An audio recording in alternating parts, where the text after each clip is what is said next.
पूरी जिंदगी देश की संपदा को चोरी करते करते बीत गई है, लूटते लूटते बीत गए, और वोट चोरी का इल्जाम नरेंद्र मोदी पे लगाते हैं।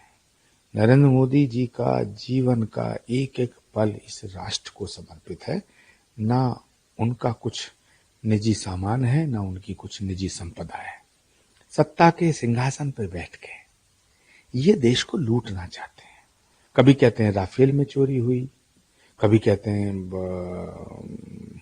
वोट चोरी हुई, कभी कहते हैं कि साहब जो अडानी ने चोरी कर ली, कभी कहते हैं अंबानी ने चोरी कर ली, कभी कहते हैं संसद खराब है।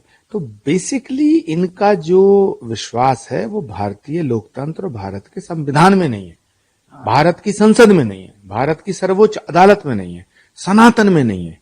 ये सनातन विरोधी लोग हैं। अच्छा गुरुजी, प्रियंका गांधी के को लेकर बड़े शोक नरम रहते हैं आप बिहार चुनाव में, लेकिन रूप दिखा उनका चुनाव में। देखिए, प्रियंका गांधी जी अपनी मर्जी से कांग्रेस में कुछ नहीं बोलती हैं। वो वही बोलती हैं जो उन्हें बोलने को राहुल गांधी जी की टीम कहती है। प्रियंका गांधी जी के साथ कांग्रेस में बहुत ही बड़ी साजिश हुई है और वो साजिश की शिकार हुई है। इससे ज्यादा मैं प्रियंका जी पर कुछ नहीं कहना चाहता। रेवंत रेड्डी को लेकर आप मुस्लिमों को, देखिए, कांग्रेस वो पार्टी है जिसने मुस्लिम महिलाओं का हमेशा अपमान किया है।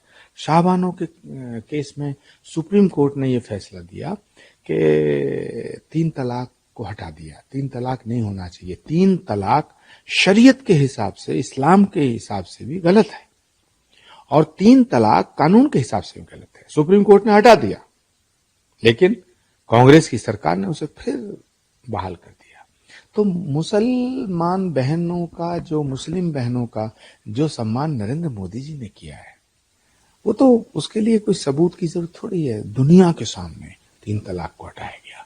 और अभी कांग्रेस के राहुल गांधी से पूछिए ना, आप अखिलेश यादव से पूछिए, तेजस्वी यादव से पूछिए, तेजस्वी यादव से पूछिए जो मुख्यमंत्री के कैंडिडेट हैं, उनसे पूछिए कि 3 तलाक को हटाना ठीक था या गलत था। क्या मुस्लिम बहनों का जो सम्मान है वो नहीं होना चाहिए? तेजस्वी यादव इस पर जवाब नहीं देंगे। आप सवाल करिएगा। अगर वो कह दें कि 3 तलाक ठीक था, अगर वो कहें कि 3 तलाक गलत था, मुझे पूरा भरोसा वो कहेंगे कि इस पे मेरी कोई टिप्पणी नहीं है, क्योंकि मुसलमान महिलाओं का, मुस्लिम बहनों का वोट चाहिए इनको, जबकि पूरे देश की मुस्लिम बहनें मैक्सिमम नरेंद्र मोदी जी के फैसले के साथ है। मुझे लास्ट क्वेश्चन है। सम्राट चौधरी ने कहा है कि लालू प्रसाद यादव के परिवार से कोई भी चुनाव नहीं जीतेगा। मैं इस पर कोई टिप्पणी नहीं करना चाहता, क्योंकि मैं कोई ज्योतिषी थोड़ी हूं कि भविष्य में क्या होगा। बिहार की जनता जिसे चाहेगी चुनाव जीते, वो जीतेगा, जिसे चाहेगी नहीं जीतेगा। लेकिन मेरा पूरा विश्वास है कि बिहार की जनता देश तोड़ने वालों को वोट नहीं देगी।